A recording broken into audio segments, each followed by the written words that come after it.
په خاتم الانبیاء باندې یادېږي. اخري پیغمبر دی، ما ته ګران پیغمبر دی، نیازبین پیغمبر دی. د دغه پیغمبر یو امت به راځي، هغه امت باندې به الله یوه میاشت راولي. هغه میاشت د شعبان المکرم، د شعبان المعظم یوه میاشت ده. په دغه میاشت کې به الله په دغه امت باندې یوه شپه راولم چې د هغې شپې شب بارات نوم دی. په دغه شپه که یو مسلمان د دغه پیغمبر امتی یوه شپه عبادت وکړو، د دې سړي د 400 کالو د عبادت نه افضل ثواب دی. د ما محترم ما ستاسو د وړاندې د قرآن حکیم یو آیات مبارک ولوسته او د نبی علیه الصلاة والسلام مبارک د احادیثو مبارکونه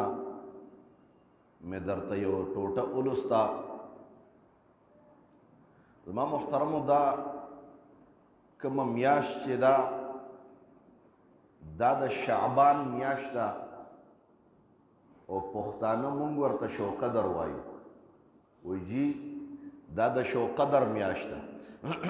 یا د زنانه کومې چې کمزورې بوډېګانې پخوانۍ زنانه دي هغوی ورته د زبرګې میاشت وایي. وایي جی د زبرګې میاشت. خو په عربی کې دې میاشت ته شعبان المکرم و شعبان المعظم وایي چې دا یوه عظیمه میاشت ده. د دې میاشت نه پس یوه بله میاشت راځي چې رمضان المبارک ورته وایي او هغه په میاشتو کې یوه بهترینه میاشت ده چې د هغې متعلق قرآن کې الله فرمایي چې رمضان المبارک داسې مبارکه میاشت ده چې دې کې ما قرآن نازل کړی دی او دا میاشت ما د مسلمانانو د مغفرت لپاره یو چانس او یو دغه کولو کړی دی، یو پیکج مې کولو کړی دی د مسلمانانو دپاره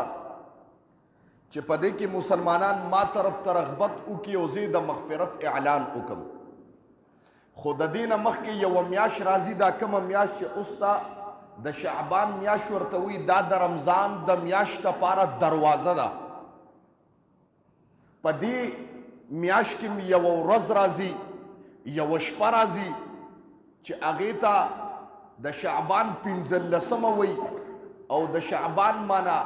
شب براعت ورته وایي مسلمانان. خو دې ته په عربي زبان کې شب قدر وایي. دې میاشت ته لیلة القدر ورته وایي. یو لیلة القدر د رمضان المبارک په میاشت کې ده او یو لیلة القدر د شعبان په میاشت کې یوه شپه ده چې هغه شپې موافق الله فرمایي وایي عیسی علیه السلام یو غر باندې تیرېده او غر ته وکتل، ډېر سوکهدار غر و داسې، او هغه سوکهدار غر باندې د سوکې د پاسه یو غټ ګټ پروت و. عیسی علیه السلام چې وکتل وایي الله ډېر عجیبه قدرتونه دي دا سوکه او په دې باندې دومره ګټ ټینګېدل. الله ستا ډېر عظیم قدرتونه دي، ډېر ښکلی شان دی. زما رب جبریل راولېږه ورته ووایه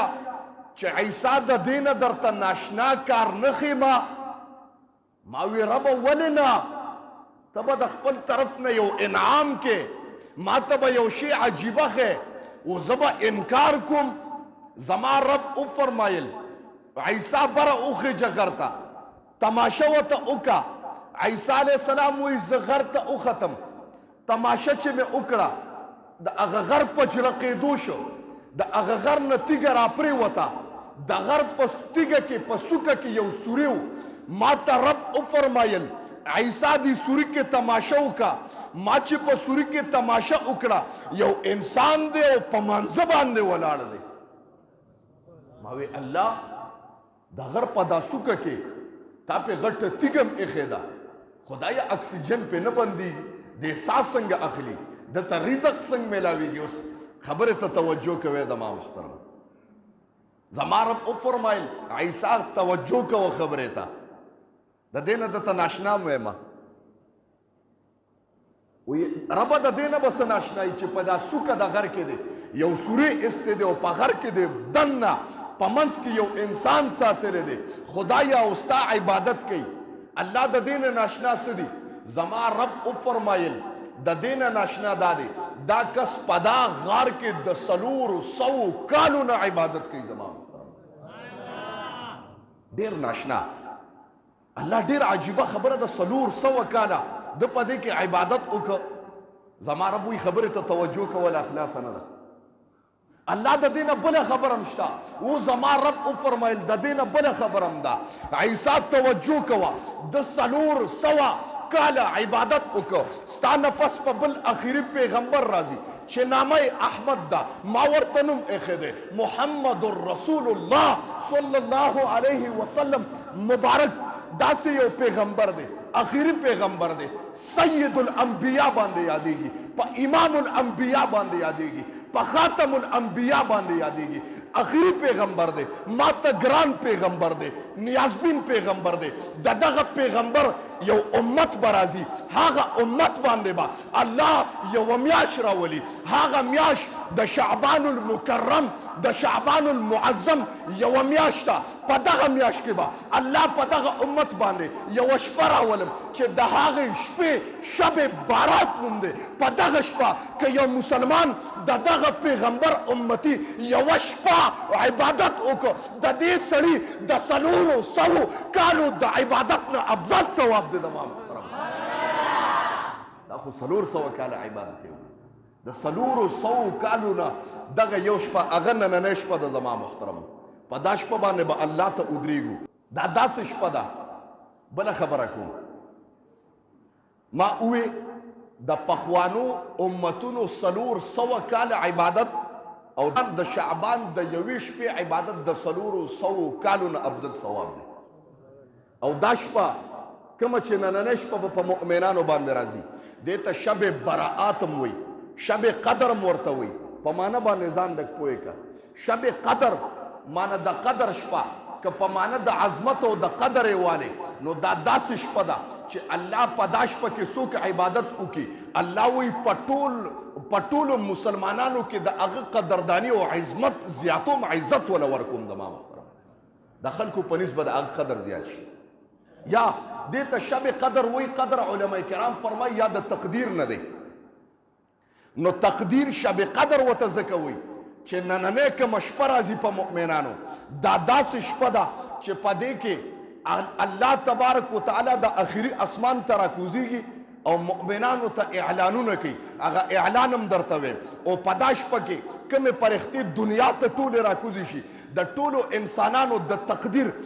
احتساب او حساب کوي چې د پلانکې را روان کال عمره پورې د را روان کاله پورې د پلانکې مسلمان څومره عمر دی دی به دې کال کې پاتې شي که هم دې کال کې به وفات کېږي د ده رزق په دې کال کې څومره دی رزق به ورته دې کال کې څومره میلاویږي په دې کال کې به د ده نکاح واده کېږي که نه په دې کال کې به دله اولاد الله ورکوي که نه په دې کال کې به الله دله مال بینک بیلنس ورکوي که نه په دې کال کې به الله د ده دپاره د عزت تغلي کړي که په دا کال کې به الله دې ذلیله کوي ګویا شب قدر ورته ځکه وي چې دا د تقدیر شپه ده په دا شپه باندې د تمام انسانیت تقدیر الله لیکي ځکه ورته شب قدر وي د ما محترم